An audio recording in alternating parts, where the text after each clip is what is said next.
2026 3 സ്റ്റേജുകളിലായിട്ട് നടന്ന 10th level prelims പരീക്ഷയിൽ ഏത് സ്റ്റേജായിരുന്നു ഏറ്റവും ടഫ്, ആർക്കായിരിക്കും നോർമലൈസേഷൻ കിട്ടാനുള്ള ചാൻസ് ഉള്ളത്, ഈ കാര്യങ്ങളൊക്കെയാണ് നമ്മൾ ഈ വീഡിയോയിൽ ഡിസ്കസ് ചെയ്യാനായിട്ട് പോകുന്നത്.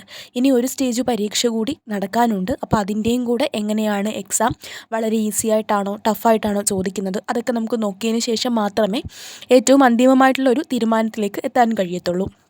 അപ്പോൾ ഈ 3 സ്റ്റേജുകളെയും വെച്ചിട്ട് ഏത് സ്റ്റേജിലാണ് കൂടുതൽ എളുപ്പമായി പരീക്ഷ നടന്നത്, ഏത് സ്റ്റേജാണ് കൂടുതൽ പാട് എന്നൊക്കെയുള്ള കാര്യങ്ങൾ നമുക്ക് നോക്കാം.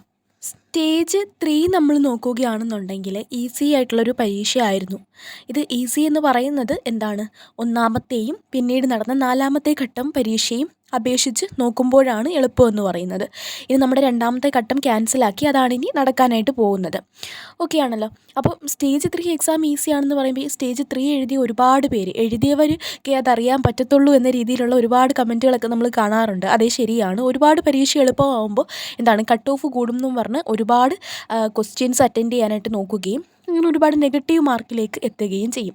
അപ്പോൾ അത് നമ്മൾ നോക്കാൻ പറ്റത്തില്ല അല്ലേ. PSC എങ്ങനെയാണ് പരീക്ഷയുടെ സ്റ്റാൻഡർഡൈസേഷൻ നോക്കിയിട്ടാണ്, എല്ലാവർക്കും എങ്ങനെ ഒരേ സ്റ്റാൻഡേർഡിലാണോ പരീക്ഷ നടന്നത് അത് നോക്കിയിട്ടാണല്ലോ കട്ട് ഓഫ് തീരുമാനിക്കുന്നത്, നോർമലൈസേഷൻ കൊടുക്കുന്നത് ഒക്കെ.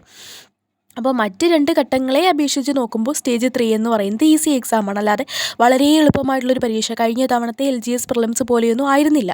അതിലും ചോദ്യങ്ങളുണ്ടായിരുന്നു, സ്റ്റാൻഡേർഡ് ആയിട്ടുള്ള ചോദ്യങ്ങളുണ്ടായിരുന്നു. എങ്കിലും മറ്റ് 2 ഘട്ടങ്ങളെ അപേക്ഷിച്ച് നോക്കുമ്പോൾ എളുപ്പമുള്ളൊരു പരീക്ഷ തന്നെയായിരുന്നു 3ാമത്തെ സ്റ്റേജിലെ പരീക്ഷ എന്ന് പറയുന്നത്.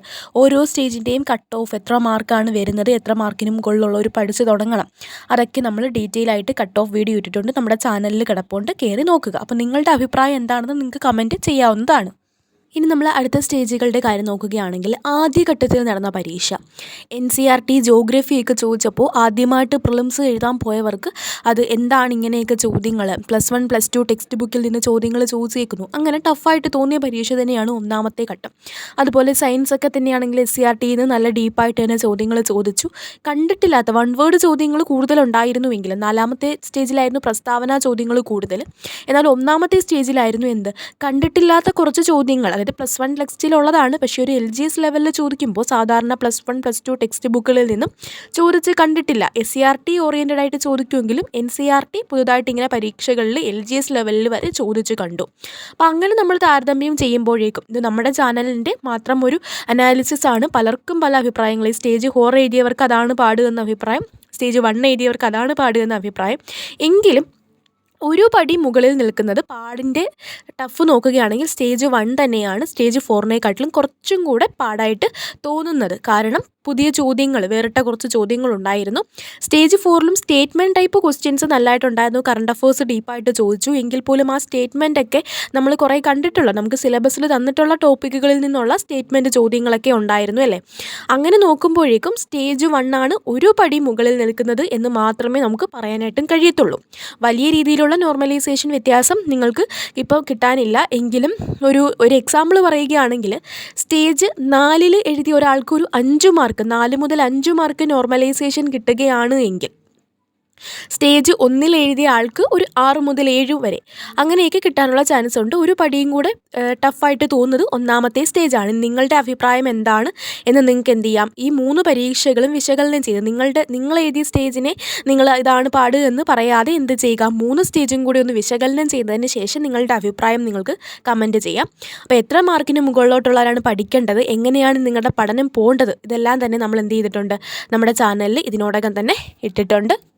ഇനി കമ്പനി ബോർഡ്, LGS, അതുപോലെ VFA മുതലായ പരീക്ഷകൾക്ക്, ഡിഗ്രി ലെവൽ പരീക്ഷയ്ക്കൊക്കെ മെയിൻസിന് വേണ്ടി പ്രിപ്പയർ ചെയ്യുന്നവർക്ക് വേണ്ടി നമ്മുടെ ടെലിഗ്രാം ചാനൽ വഴിയിട്ട് ഫ്രീ ആയിട്ട് 90 ഡേയ്സ് സ്റ്റഡി പ്ലാൻ കൊടുക്കുന്നുണ്ട്. ക്ലാസ്സുകൾ, അതേപോലെ റിവിഷൻ എക്സാമുകൾ എല്ലാം തന്നെ നൽകുന്നുണ്ട്. കറണ്ട് അഫേഴ്സ്, മാത്സ് അടക്കമുള്ള ക്ലാസ്സുകൾ.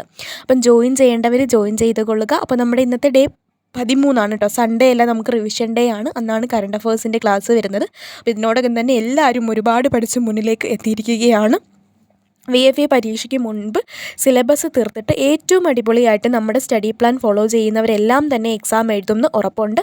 അപ്പോൾ ആരെങ്കിലും ഈ ഒരു വീഡിയോ കാണുന്നവർക്ക് ജോയിൻ ചെയ്യാൻ താല്പര്യമുണ്ടെങ്കിൽ ഒന്നുമില്ല, ഫ്രീ ആയിട്ട് നമ്മൾ സ്റ്റഡി പ്ലാൻ കൊടുക്കുകയാണ്. അടിപൊളിയായിട്ട് നിങ്ങൾക്ക് പഠിക്കാനായിട്ട് കഴിയും. ഒരു സ്റ്റഡി പ്ലാൻ, സെൽഫ് സ്റ്റഡി നടത്തുന്നവർ ഒരു സ്റ്റഡി പ്ലാനൊക്കെ അന്വേഷിച്ച് നടക്കുകയാണെങ്കിൽ ഉറപ്പായിട്ടും പ്രയോജനപ്പെടും. നമ്മുടെ യൂട്യൂബ് ചാനൽ സബ്സ്ക്രൈബ് ചെയ്യുക. ടെലിഗ്രാം ചാനലിൻ്റെ ലിങ്ക് ഫസ്റ്റ് കമൻറ്റിൽ കാണും, അതിൽ ജോയിൻ ചെയ്യുക. 1 മുതൽ 13ാമത്തെ ഡേ വരെയായി കുറച്ച് കണ്ടൻറ്റുകളാണ് ഓരോ ദിവസവും കൊടുക്കുന്നത്. നിങ്ങൾക്ക് പഠിച്ചെടുക്കാൻ കഴിയും. അപ്പം ചേർന്നോളൂ. Thank you.